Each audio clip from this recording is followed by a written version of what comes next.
नमस्कार, Byju's exam prep IAS Hindi में आप सभी का स्वागत है। और आज हम 17 जुलाई के द हिंदू समाचार पत्र में आए कुछ महत्वपूर्ण समाचारों का विश्लेषण करने वाले हैं। तो आइए शुरू करते हैं आज का समाचार विश्लेषण। सबसे पहले ये जान लेते हैं कि आज के सत्र में हम किन किन विषयों पर चर्चा करने वाले हैं। सबसे पहले जमानत की प्रक्रिया को लेकर के जो न्यूज़ आया है हम उस पर चर्चा करेंगे। विश्व जनसंख्या संभावनाएं, इस रिपोर्ट पर भी हम यहाँ पर चर्चा करने वाले हैं। सऊदी अरब पर अमेरिका का जो यू टर्न है, उसकी सोच बदली है, उसको लेकर के इस न्यूज़ को भी हम यहाँ पर देखने वाले हैं। और यूरो और अमेरिकी डॉलर को आधार बना करके जो न्यूज़ आया है उसकी भी हम यहाँ पे चर्चा करेंगे। और सबसे अंतिम में इन विषयों पर आधारित मुख्य परीक्षा के अभ्यास प्रश्नों पर भी हम चर्चा करने वाले हैं। तो आइए शुरू करते हैं आज के इस सत्र को। आज के पेपर के पेज नंबर 11 पर एक न्यूज़ आया जिसका शीर्षक है बेल लॉ रिफॉर्म्स, और ये टॉपिक समान अध्ययन 2 से जुड़ा हुआ है। जैसा कि आप सभी जानते हैं कि 11 जुलाई को सुप्रीम कोर्ट ने जमानत की प्रक्रिया को सरल और सुव्यवस्थित करने के लिए एक नया कानून लाने का आग्रह किया है। और यहां पर सुप्रीम कोर्ट का ये कहना है कि जिस तरीके से यूके मॉडल है जमानत को लेकर के, उसी के आधार पर हमें भी एक ऐसा जमानत को लेकर के कानून लाना चाहिए जो कि काफी सरल और सुव्यवस्थित हो। यहां पर सुप्रीम कोर्ट का यह कहना है कि जिस तरीके से हम ये देख रहे हैं कि जो मामले आते हैं कोर्ट के सामने, उसमें जो दोष सिद्धि है उसकी दर काफी कम है। उसको देखते हुए जमानत कानूनों में सुधार करने की अत्यधिक आवश्यकता है, क्योंकि यहां पर यह देखा जाता है कि बहुत सारे लोग सालों साल जेल के अंदर रहते हैं, लेकिन बाद में यह पता चलता है कि वे दोषी नहीं थे। तो यहां पर इसी को देखते हुए सुप्रीम कोर्ट के द्वारा जमानत की प्रक्रिया को सरल और सुव्यवस्थित करने को लेकर के अपनी बातें कही हैं। यहां पर सुप्रीम कोर्ट का यह कहना है कि जो हिरासत है वह एक औपनिवेशिक मानसिकता को दर्शाता है। कहीं ना कहीं यह देश को जो है एक पुलिस स्टेट यानी कि पुलिस राज्य में जो है बदलने का प्रयास करता है। और इसीलिए हमारी जो जांच एजेंसियां हैं उन्हें जो है अनावश्यक गिरफ्तारी से बचना चाहिए। तो यहां पर अदालत ने जो है जांच एजेंसियों को यानी कि पुलिस को और जो अन्य जांच एजेंसियां जो अपराधों की जांच करती हैं उनको यह निर्देश दिया है कि वह जरूरी हो तभी गिरफ्तारी करे। अनावश्यक गिरफ्तारी को यहां पर रोकने का प्रयास एक तरीके से सुप्रीम कोर्ट ने अपने इस डिसीजन से किया है। अब अगर हम बात करें कि आखिर वर्तमान में हमारे देश में जमानत कैसे दी जाती है, तो आपको ध्यान में रखना है कि जमानत के जो प्रावधान हैं उन्हें सीआरपीसी के द्वारा नियंत्रित किया जाता है। और यहां पर जो हमारा सीआरपीसी है उसकी धारा 436 ये कहता है कि जो जमानती अपराध हैं यानी कि वैसे अपराध जिनमें आसानी से आपको जमानत मिल सकती है, तो वह जो है एक व्यक्ति का अधिकार है। यानी कि किसी व्यक्ति को आप ऐसे अपराध में गिरफ्तार करते हैं जो कि जमानती अपराध हैं, तो यहां पर जमानत पाना उस व्यक्ति का अधिकार है। लेकिन यहां पर आपको यह भी ध्यान में रखना है कि जो गैर जमानती अपराध होते हैं उसके लिए यहां पर यह प्रावधान किया गया है कि गैर जमानती अपराधों में अगर आपकी गिरफ्तारी होती है तो जमानत जो है वह आरोपी का अधिकार नहीं होता है, वह इसके लिए दावा नहीं कर सकता। यानी कि किसी व्यक्ति को गैर जमानती अपराध में जमानत देना है या नहीं देना है यह न्यायालयों के द्वारा तय किया जाता है। और आपको यह भी ध्यान में रखना है और यहां पर आपको यह भी ध्यान में रखना है कि दंड प्रक्रिया संहिता की धारा 437 उन परिस्थितियों के बारे में चर्चा करती है जिसमें अदालतें जो हैं वह गैर जमानती अपराधों के लिए जमानत दे सकती हैं। तो दो धाराओं को आपको ध्यान में रखना है जो कि सीआरपीसी की है। सीआरपीसी की धारा 436 और सीआरपीसी की धारा 437। यहां पर जो धारा 437 है वह उन परिस्थितियों के बारे में चर्चा करता है जिसमें एक अदालत गैर जमानती अपराधों के लिए जमानत दे सकती है। और इस धारा में यह कहा गया है कि मान लीजिए अगर कोई किशोर है जिसकी उम्र 16 साल से कम है, तो यहां पर उस आरोपी को आप जमानत दे सकते हैं। या फिर ऐसा आरोपी जो गंभीर रूप से बीमार है तो उस व्यक्ति को भी आप क्या कर सकते हैं, जमानत दे सकते हैं। या फिर अगर आरोपी एक महिला है तो यहां पर अदालतें जो हैं इसके आधार पर भी गैर जमानती जो अपराध हैं वहां पर जमानत देने पर विचार कर सकती हैं। तो ये बात आपको ध्यान में रखना है कि आखिर जो नॉन बेलेबल अपराध होते हैं उनमें जो है अदालत किस आधार पर जमानत देने पर विचार कर सकती है।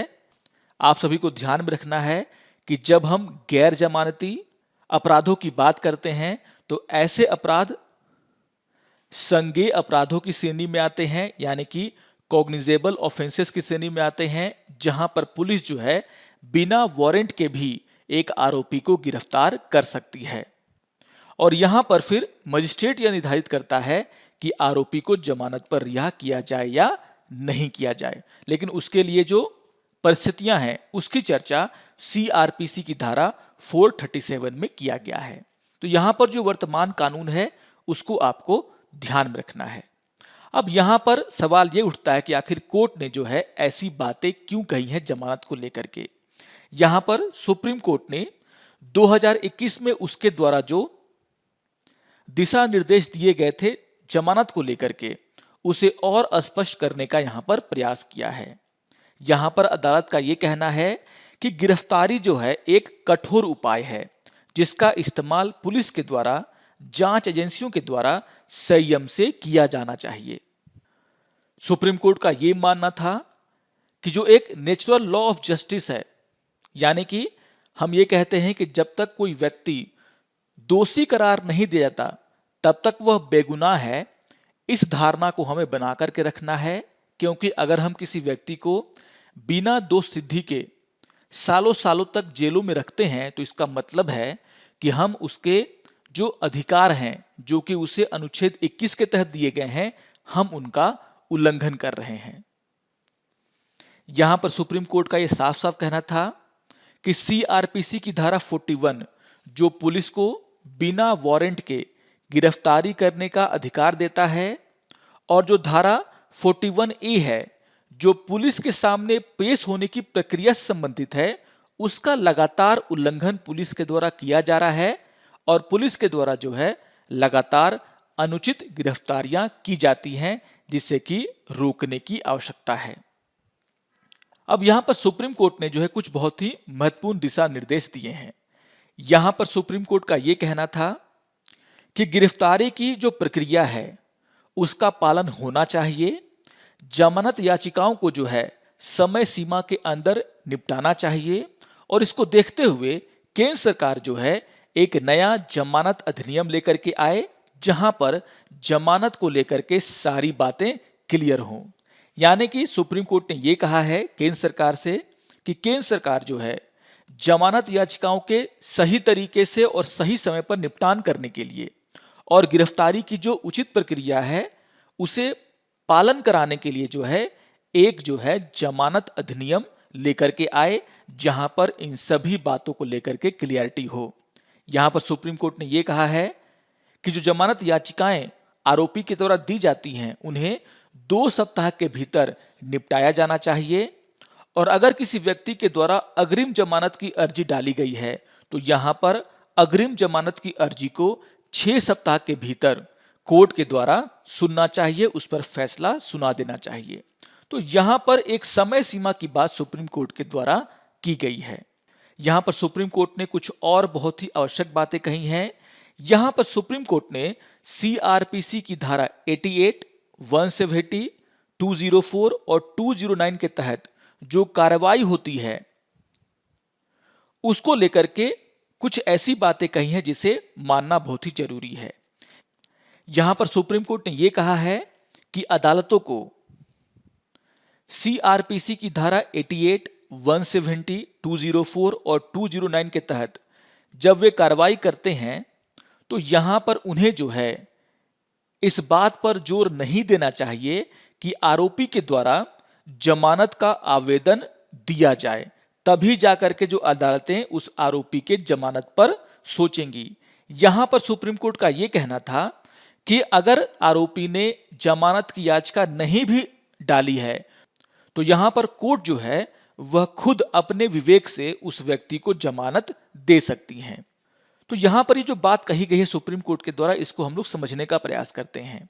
यहाँ पर आपको ध्यान में रखना है कि जो सीआरपीसी की धारा 88 है, उसमें यह कहा गया है कि जब कोई व्यक्ति अदालत में उपस्थित होता है और उसे जो है बार बार जो है अदालत में उपस्थित होना है, तो यहाँ पर जो है कोर्ट जो है यह खुद से डिसाइड कर सकता है कि उस व्यक्ति को हिरासत में भेजने के बजाय वह जो है उन्हें बेल पर रिहा कर दे, क्योंकि वह व्यक्ति अपनी मर्जी से बार बार अदालत में उपस्थित होना चाहता है। तो यहां पर हमें उसे जेल में रखने की कोई आवश्यकता नहीं है। यहां पर कोर्ट को इस बात का इंतजार नहीं करना चाहिए कि वह व्यक्ति जमानत की अर्जी देगा और फिर हम उसे जो है जमानत देंगे।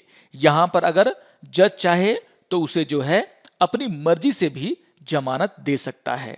उसी तरीके से सीआरपीसी की जो धारा 170 है, उसमें भी अदालत के द्वारा अपनी मर्जी से आरोपी को जमानत दी जा सकती है और धारा 170 जो है वह किसी व्यक्ति को पुलिस के द्वारा बार बार अदालत में पेश करने की जो प्रक्रिया है उसको लेकर के है। तो यहां पर सुप्रीम कोर्ट का यह साफ साफ कहना है कि भले ही किसी आरोपी ने मान लीजिए जमानत के लिए अर्जी नहीं दी है, लेकिन यहां पर कोर्ट खुद से भी इस बात को डिसाइड कर सकते हैं कुछ मामलों में कि वह आरोपी को जमानत अपनी मर्जी से दे दें। अब यहां पर जो है सुप्रीम कोर्ट ने यूके का जो जमानत कानून है उसका चर्चा किया है, तो हमें यह भी जानना होगा कि आखिर यूके में जमानत कैसे दिया जाता है। तो यहां पर आपको ध्यान में रखना है कि यूके में 1976 का जो जमानत अधिनियम है उसके आधार पर वहां के आरोपियों को जमानत दिया जाता है और यहां पर यह कहा गया है कि जो जमानत है वह आरोपियों का एक सामान्य अधिकार है। यानी कि अगर आप किसी को गिरफ्तार करते हैं तो जमानत पाना उसका अधिकार है, वह उसके लिए आवेदन कर सकता है। और यहां पर आपको यह भी ध्यान में रखना है कि जमानत को समान अधिकार मानने के पीछे यूके में जो मुख्य उद्देश्य था वो ये था कि कैदियों की जो आबादी है, जो आकार है जेलों में, उसको कम किया जाए। जो यूके की जमानत प्रक्रिया है उसमें यह कहा गया है कि अदालतों को एक आरोपी को तब तक जमानत दी जानी चाहिए जब तक कि उसे जमानत के लिए मना करने का कोई उचित कारण ना हो। यहां पर यह भी कहा गया है कि आप आरोपी की जमानत को खारिज कर सकते हैं, लेकिन यह तभी कर सकते हैं जब अदालत को यह लगता हो कि उसके पास पर्याप्त आधार हैं जिससे यह साबित होता है कि वह व्यक्ति बाहर जाने के बाद दोबारा आत्मसमर्पण नहीं करेगा, वह दोबारा से अपराध कर सकता है, जमानत पर रिहा होने के बाद जो गवाह हैं उनको वो डरा धमका सकता है, तो इस आधार पर वहां पर भी जमानत देने से मना किया जा सकता है। लेकिन क्या कहा गया कि जब अदालत के पास इसका पर्याप्त आधार हो, ठोस सबूत हो, तभी जो है किसी व्यक्ति को वहां पर जमानत देने से अदालतें मना कर सकती हैं। और यहां पर अगर कोर्ट किसी व्यक्ति को जमानत नहीं देता है तो कोर्ट को यह बताना होता है कि आखिर उस व्यक्ति को क्यों जमानत नहीं दिया जा रहा है। तो यहां पर सुप्रीम कोर्ट ने जो है एक तरीके से बहुत ही बड़ा कदम उठाया है कि किस तरीके से हमारे देश में जो अंधाधुंध गिरफ्तारियां हो रही हैं उसे कैसे रोका जाए। बहुत सारे ऐसे मामले बनाए जाते हैं जहां पर बेल मिलना बहुत ही मुश्किल हो जाता है। हम किस तरीके से बेल की जो प्रक्रिया है, जमानत की जो प्रक्रिया है, उसे सरल बनाएं ताकि किसी भी व्यक्ति का जो मौलिक अधिकार है उसका हनन देश में ना हो पाए। तो बहुत ही इंपॉर्टेंट न्यूज है ये, इसको आप लोग जरूर ध्यान से पढ़ेंगे। आइए एक और न्यूज की हम यहाँ पे चर्चा कर लेते हैं। आज के पेपर के पेज नंबर 11 पर एक न्यूज आया जिसका शीर्षक है where is population growth taking place, और ये टॉपिक समान अध्ययन 1 मानवीय भूगोल से जुड़ा हुआ है। तो जैसा कि आप सभी जानते होंगे कि यूएन के द्वारा जो है विश्व जनसंख्या संभावनाएं 2022 को जारी किया गया है और यहां पर इसी को आधार बना करके जो रिपोर्ट की खास बातें हैं उसको लेकर के चर्चा किया गया है, जो आपके एग्जाम पॉइंट ऑफ व्यू से भी काफी महत्वपूर्ण है। तो यहां पर आपको ध्यान में रखना है कि ये जो विश्व जनसंख्या संभावनाएं रिपोर्ट जारी की गई हैं उसमें ये कहा गया है कि जो दुनिया की आबादी है वह 2030 तक लगभग 8.5 बिलियन हो जाएगा।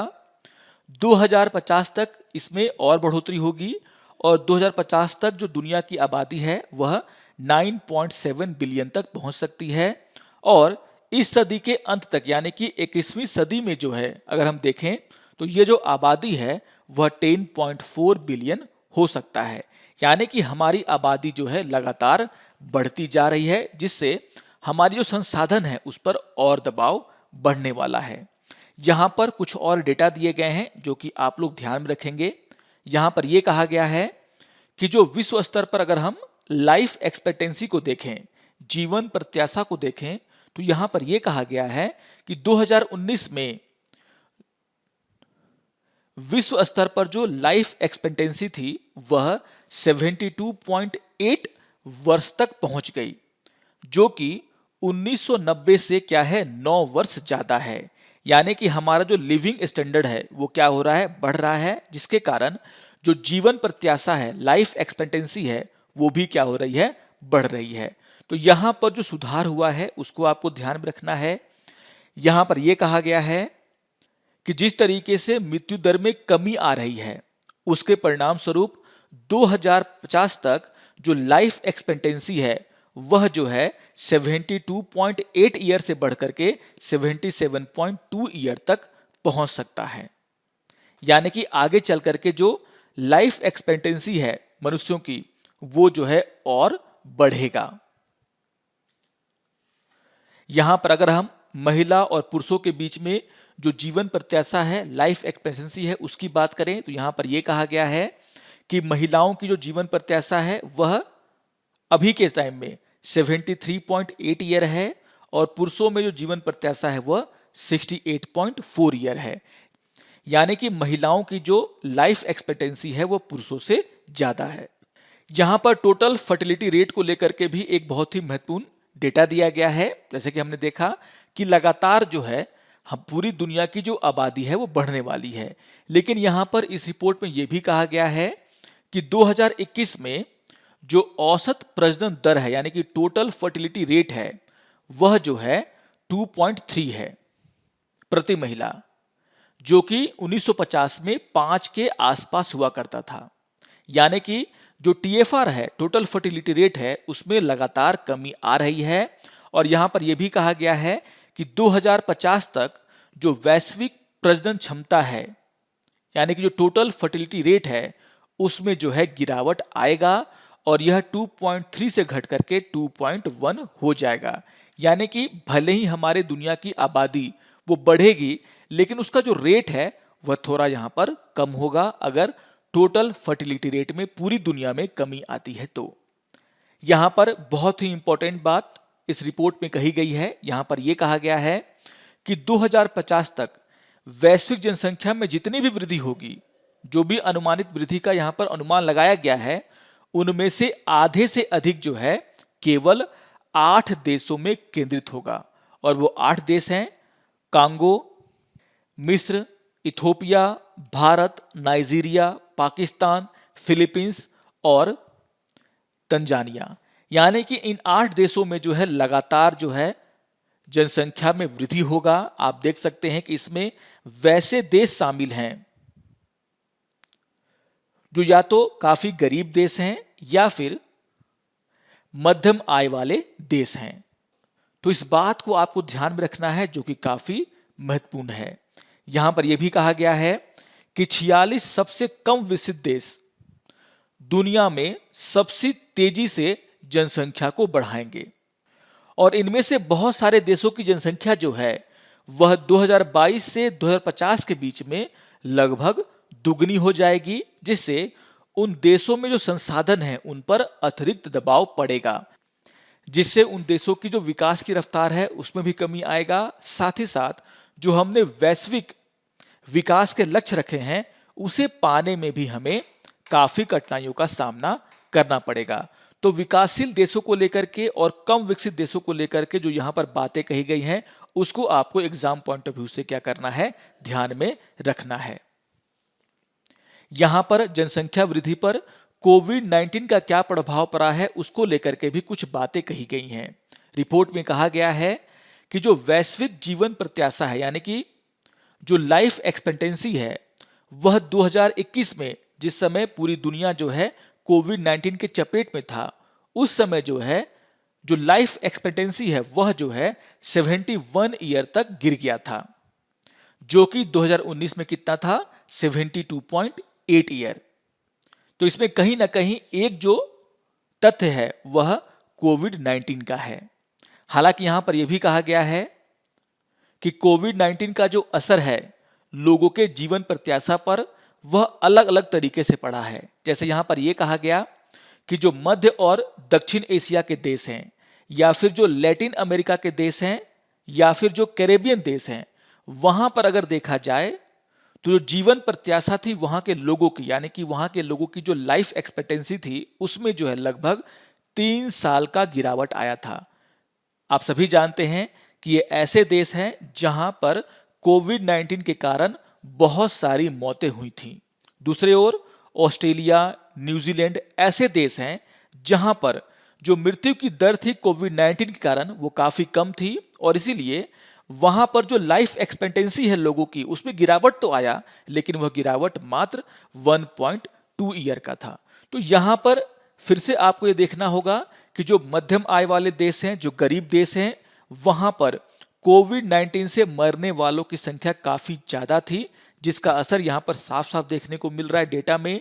जबकि वैसे देश जहां पर हेल्थ को लेकर के अच्छा काम किया गया है, वहां पर मृत्यु दर कम होने के कारण जो वहां के लोगों की जीवन प्रत्याशा है, लाइफ एक्सपेक्टेंसी है, उसमें मामूली कमी आया था।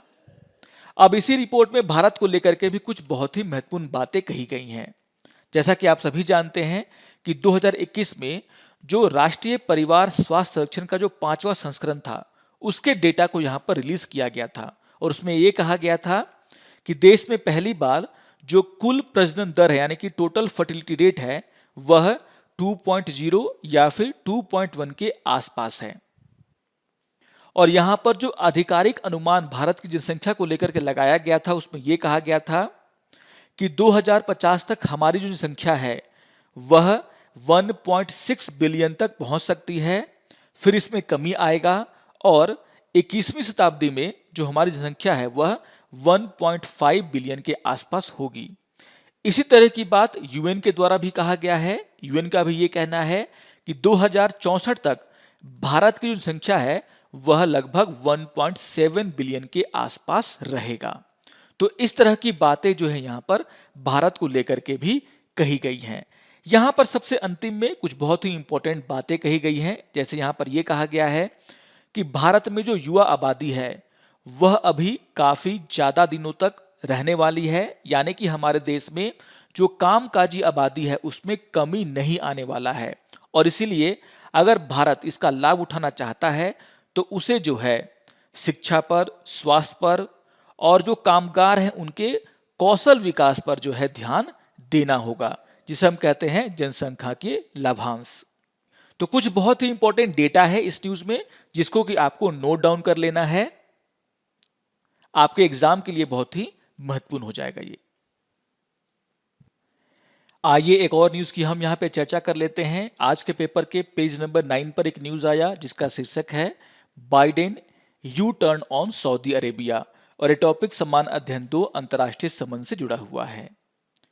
यहां पर इस बात को लेकर के चर्चा की गई है कि जब बाइडेन के द्वारा अमेरिका के राष्ट्रपति का पदभार संभाला गया तो उस समय ऐसा लग रहा था कि अमेरिका और सऊदी अरेबिया के जो रिश्ते हैं वह संकट के दौर से गुजर रहे हैं, क्योंकि राष्ट्रपति का पद संभालने के बाद ही श्री बिडेन ने जो है एक अमेरिकी खुफिया आकलन को जारी किया था, जिसमें यह निष्कर्ष निकाला गया था कि सऊदी अरब के जो क्राउन प्रिंस हैं मोहम्मद बिन सलमान, उन्होंने जो है सऊदी असंतुष्ट और वाशिंगटन पोस्ट के स्तंभकार जमाल खगोसी की हत्या का आदेश दिया था।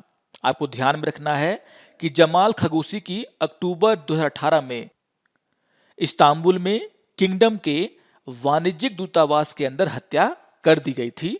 और यहां पर अमेरिका का जो खुफिया रिपोर्ट है उसमें यह कहा गया था कि सऊदी अरब के जो क्राउन प्रिंस है मोहम्मद बिन सलमान, उन्होंने जो है इनको मारने का आदेश दिया था। अब इसके बाद जो है जो अमेरिका का प्रशासन था उसने ये भी घोषणा कर दी उसी समय कि यमन पर सऊदी अरब ने जो हमला किया है, जिसका समर्थन जो है अमेरिका के द्वारा किया गया था, अमेरिका जो है उस समर्थन को यहां पर वापस ले रहा है। और इससे यह कयास लगाए जा रहे थे कि जो अमेरिका और सऊदी अरब का जो एक गठजोड़ है, गठबंधन है, वह संकट में है। आपको ध्यान में रखना है कि अमेरिका और सऊदी अरब के बीच जो रणनीतिक गठबंधन है वो काफी पुराना है।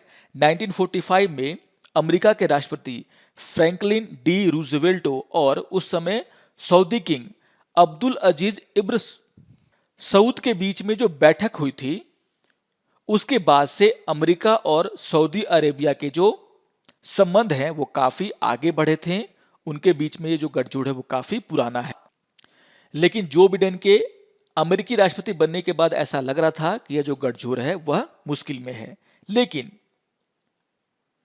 इन सभी फैसलों के 1.5 साल के बाद अगर हम अभी देखते हैं तो जो राष्ट्रपति बिडेन हैं वह सऊदी अरब के साथ अपने संबंधों को फिर से स्थापित करने के लिए सऊदी अरब की यात्रा उन्होंने की। यानी कि वे जो है पूरी तरीके से पलट गए सऊदी अरेबिया को लेकर के। और इस न्यूज में इसी बात की चर्चा की गई कि आखिर वो क्या कारण थे जिसके कारण जो बिडेन को जो है सऊदी अरेबिया को लेकर के अपनी जो नीति थी उसको चेंज करना पड़ा। और यहां पर 3 प्रमुख कारण यहां पर बताए गए हैं। पहला है अब्राहम समझौता। आप सभी जानते हैं कि समझौते के तहत इजराइल और 4 अरब देश यानी कि यूएई, बहरीन, मोरक्को और सूडान ने ट्रंप प्रशासन के सहयोग से अपने संबंधों जो तनावपूर्ण थे उनको जो है समान करने को लेकर के समझौता किया। और यह एक बहुत बड़ा कारण है जिसके कारण अमेरिका का जो वर्तमान प्रशासन है उसे जो है पश्चिम एशिया को लेकर के जो उसकी राजनीति है उसको बदलना पड़ा। तो यहां पर यह एक बहुत बड़ा कारण है जिसके कारण जो है बिडेन को जो है सऊदी अरब को लेकर के अपनी नीति को बदलना पड़ा। दूसरा कारण है ईरान। यहां पर यह कहा गया है कि चूंकि ईरान के साथ परमाणु समझौते को पुनर्जीवित करना लगभग नामुमकिन हो गया है। ईरान जो है एक ऐसा देश है जिसकी सभी शाखाओं पर जो है कट्टरपंथियों का नियंत्रण है, यानी कि उसके साथ जो बातचीत करना है वो काफी कठिन हो गया है। इसके साथ साथ ईरान ने जो है चीन के साथ 25 सालों का एक आर्थिक सहयोग समझौता भी कर लिया है। इससे भी अमेरिका चिढ़ा हुआ है। और जल्द ही ईरान को जो है संघाई सहयोग संगठन में शामिल करने की भी यहां पर उम्मीद है। यानी कि ये सभी बातों को देखते हुए अमेरिका को अब ये नहीं लगता है कि ईरान के साथ वह कोई अन्य परमाणु समझौते जिस पर वो बातचीत कर रहा था उसे वह पुनर्जीवित कर पाएगा। और इसीलिए पश्चिम एशिया में अपनी स्थिति को मजबूत करने के लिए जो बिडेन को जो है इजराइल की भी जरूरत है और साथ ही साथ जो सऊदी अरब है उसकी भी जरूरत है। और इसीलिए यहां पर अमेरिका ने जो है इन दोनों के साथ जो इनके पुराने रिश्ते थे उनको और मजबूत करने का यहां पर संकल्प लिया। आपको ध्यान में रखना है कि अमेरिका ने हाल ही में सऊदी अरब, मिस्र और इजराइल के बीच में एक समझौते पर बातचीत की, जिसके तहत मिस्र जो है वह 2 द्वीप जो कि लाल सागर के द्वीप हैं जिनका नाम है तिरान और सनाफिर, उसकी जो संप्रभुता है वह सऊदी अरब को हस्तांतरित करेगा। यानी कि इसमें भी जो है सऊदी अरब की मदद किसने की है? अमेरिका ने की है। तो यह इसलिए किया जा रहा है क्योंकि अब पश्चिम एशिया में जो है चूंकि ईरान ने जो है अपने रुख को कठोर किया है चीन के साथ, वह मिलकर के अपने व्यापार को और अन्य एरिया में जो है अपने संबंधों को बढ़ा रहा है। इसके कारण अब जो है अमेरिका को सऊदी अरब की ज्यादा आवश्यकता है। इसी तरीके से यहां पर जो तीसरा कारण दिया गया है वो है यूक्रेन युद्ध। यहां पर यह कहा गया है कि जिस तरीके से रूस ने यूक्रेन पर युद्ध को थोपा है उसके बाद से अमेरिका और जो पश्चिमी देश हैं वे लगातार रूस पर जो है प्रतिबंध लगा रहे हैं। रूसी तेल पर प्रतिबंध लगा रहे हैं। यूरोपीय संघ ने जो है अपना जो 90% तक जो आयात वह रूस के तेल का करते हैं उसको समाप्त करने पर वे विचार कर रहे हैं। जिसके कारण अंतर्राष्ट्रीय बाजार में जो कच्चे तेल की कीमतें हैं वो लगभग $100 प्रति बैरल के आसपास तक पहुंच गई हैं, जिसके कारण पूरे यूरोप में और खुद अमेरिका में जो महंगाई है वह रिकॉर्ड स्तर पर पहुंच चुका है। अब यहां पर अमेरिका को अपने ऊर्जा सुरक्षा के लिए किसकी जरूरत है? सऊदी अरब की जरूरत है, क्योंकि सऊदी अरब उन कुछ देशों में शामिल है जिनके पास अपने उत्पादन को बढ़ाने की क्षमता है। और इसी को देखते हुए अभी के टाइम में अमेरिका को सऊदी अरब का साथ चाहिए। तो यहां पर उन 3 कारणों की चर्चा की गई है जिसके कारण जो बिडेन प्रशासन है उसने सऊदी अरब के साथ अपने संबंधों को और मजबूत करने को लेकर के कदम आगे बढ़ाए हैं। तो काफी महत्वपूर्ण न्यूज है ये इंटरनेशनल रिलेशन को लेकर के, जिसको आप लोग जरूर ध्यान से पढ़ेंगे। आइए अब एक और न्यूज की हम यहां पे चर्चा कर लेते हैं। आज के पेपर के पेज नंबर 11 पर एक न्यूज आया जिसका शीर्षक है what will be the impact of euro dollar parity. और ये टॉपिक समान अध्ययन 3 अर्थव्यवस्था से जुड़ा हुआ है।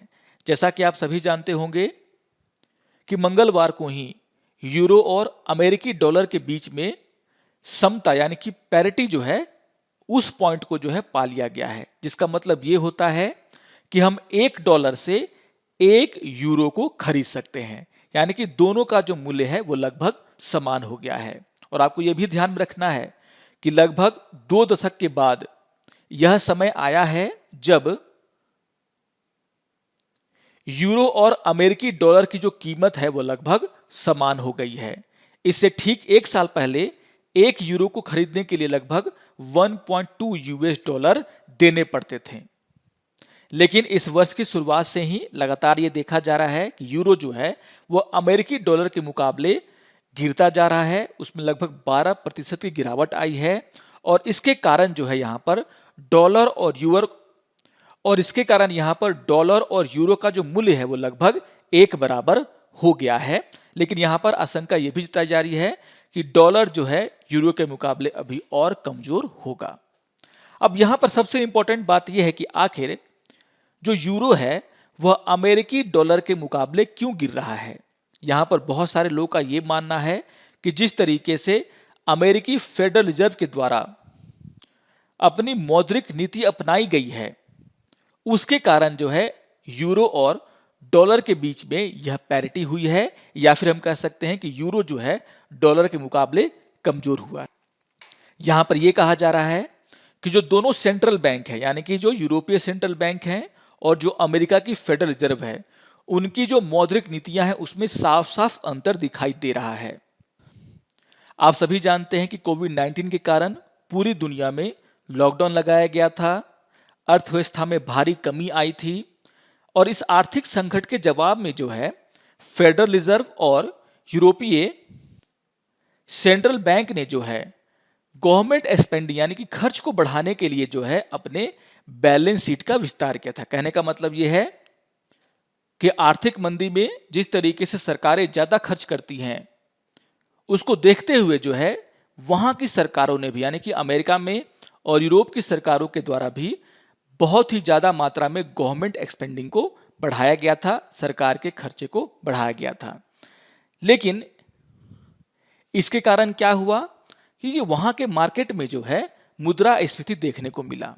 और जून के महीने में अमेरिका में जो मुद्रास्फीति है वो लगभग 9.1% के आसपास पहुंच गया।